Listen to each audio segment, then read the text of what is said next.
Operation غضب لحق میں پاکستان کی مؤثر حکمت عملی کی بدولت دہشت گردوں کے ناپاک عزائم زمیں بوس۔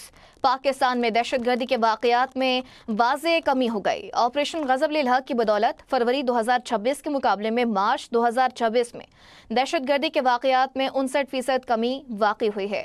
عرب نیوز نے معروف تحقیقاتی ادارے centre for research and security studies کی حقائق پر مبنی رپورٹ شائع کر دی ہے۔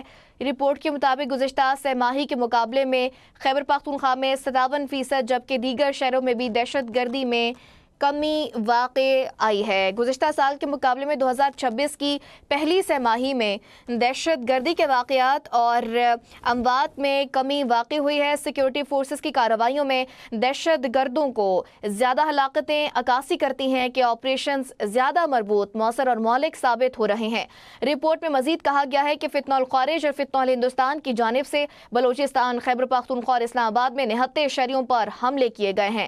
پاکستان میں 2026 کے پہلے 3 ماہ کے دوران مجموعی طور پر دہشت گردی کے واقعات میں 18% کمی رونما ہوئی ہے۔ عالمی ماہرین کے مطابق آپریشن غضب لحق کے تحت افغانستان میں دہشت گردی کے مراکز کو بھاری نقصان پہنچا ہے۔